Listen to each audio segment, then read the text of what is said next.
નમસ્કાર, આપ જોઈ રહ્યા છો ન્યૂઝ 18 ગુજરાતી। હું છું સિદ્ધાર્થ ધોળકિયા। મોરબીથી મહત્વના સમાચાર। મોરબી બસ સ્ટેશનમાં એસટી કર્મચારી વાખડ્યા છે। મારામારીના સીસીટીવી ફૂટેજ સામે આવ્યા છે। બંને કર્મચારી વચ્ચે બોલાચાલી બાદ મારપીટ થઈ હતી। એસટીના ડ્રાઈવર અને આસિસ્ટન્ટ ટ્રાફિક ઇન્સ્પેક્ટર વાખડ્યા હતા।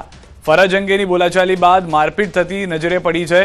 દ્રશ્યોમાં પણ જોવા મળી રહ્યું છે। એસટી વિભાગના બે કર્મચારીઓ જે મારામારી કરતા જોવા મળ્યા છે। બંને કર્મચારી વચ્ચે મારામારી થતા હાલમાં જે લોકો છે ત્યાંના તે પણ આશ્ચર્યચકિત થઈ ગયા હતા। ફરજ અંગે બંને વચ્ચે બોલાચાલી થઈ હોવાની પ્રાથમિક જાણકારી પ્રાપ્ત થઈ રહી છે। એસટી બસ સ્ટેન્ડના જ આ મારામારી થઈ હોય તેવા દ્રશ્યો જોવા મળ્યા છે। ન્યૂઝ 18 સમાચાર રવિ અમારી સાથે જોડાઈ ગયા છે। રવિ, સમગ્ર ઘટના જે ઘટી છે શું વધુ માહિતી મળી રહી છે આ મારામારીને લઈને? મોરબીના નવા બસ સ્ટેન્ડમાં એસટી કર્મચારીઓ વચ્ચે નોકરી બાબતે મારામારી થઈ હોવાની વિગતો સામે આવી છે। બંને કર્મચારીઓ પહેલા પ્રથમ વાત કરે છે અને ઉશ્કેરાઈ જઈને બંને કર્મચારીઓ હાથાપાઈ કરે છે અને બાજાબાજીના દ્રશ્યો સામે આવે છે। ત્યારે સીસીટીવી ત્યાંથી વાયરલ થયા હતા અને સીસીટીવી ન્યૂઝ 18 ની ટીમ પાસે પહોંચ્યા હતા અને આ દ્રશ્યો સમગ્ર મોરબી નવા બસ સ્ટેન્ડના દ્રશ્યો છે। જી આભાર સમગ્ર માહિતી બદલ। તો હાલમાં જે રીતે જાણકારી મળી રહી છે બંને વચ્ચે પહેલા બોલાચાલી થાય છે અને ત્યારબાદ મારામારી સુધી આ સમગ્ર ઘટના પહોંચી જાય છે।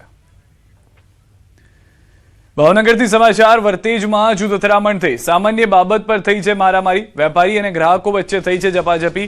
ઉધાર સામાન આપવાની ના પાડતા માથાકૂટ થઈ છે। ઘટનામાં 3 થી વધુ લોકો ઘાયલ થયા છે। પોલીસે ઘટના સ્થળે પહોંચી હાથ ધરી છે તપાસ।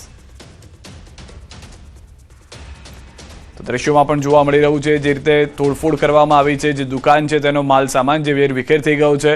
ઉધાર સામાનને લઈને શરૂઆત થઈ હતી બોલાચાલીની, ત્યારબાદ બે જૂથ સામસામે આવી જાય છે। વાહનોને નુકસાન પહોંચાડવામાં આવ્યું છે। વર્તેજમાં જૂથ અથડામણ થઈ હોવાની જાણકારી મળી રહી છે।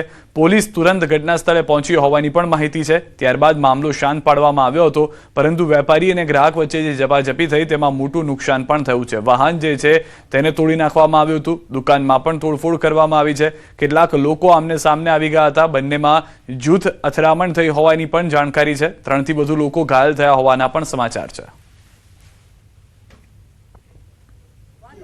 ઉધાર નો જો ને તો ઓર ના પાડી તો એને કાટલો થોપી અને અંદર ભરી ગયા પાછી છે અને કે અમને છેલ્લા ભરી ગયો કે ઉધાર અમારે ઓલા પણ જોતા તો કે ઉધાર ની ભાઈ રોકડે લેવું તો કે નહીં ઉધાર તો ન લીધો એટલે મારી 5 જણા વાયા પકડી રાખ્યો 5 જણા માર્યો। પેલા તો ઉધારે માંગ્યું અને પછી મારા ભાઈએ ના પાડી। એ કોઈક લેડીઝ એ રીતના આવ્યા અને એ લેડીઝ એ રીતનો ઇલ્ઝામ નાખ્યો કે આ મારા ફોટા ઉતારે છે અને મારા વિડીયો ઉતારે છે અને એને 5-6 જણાને બોલાવ્યા એના સમાજના અને એ લોકો દુકાનમાં કરીને તોડફોડ કરી અને મારા ભાઈને ખૂબ માર માર્યો અને મારા ભત્રીજાને માર્યો।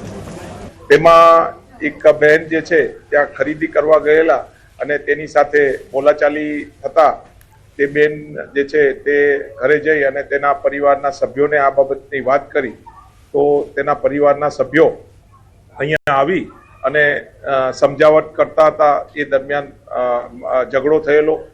હાલમાં સ્થિતિ સામાન્ય છે। લો એન્ડ ઓર્ડરનો કોઈ બી પ્રશ્ન છે નહીં અને પોલીસ સ્ટાફ અહીંયા કોઈ અનિશ્ચિત બનાવ ન બને તે માટે તૈનાત કરવામાં આવેલા છે।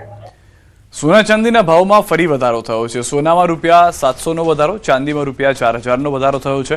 સોનાનો ભાવ 1,51,700 પહોંચ્યો છે। 1 કિલો ચાંદીનો ભાવ 2,38,000 થયો છે।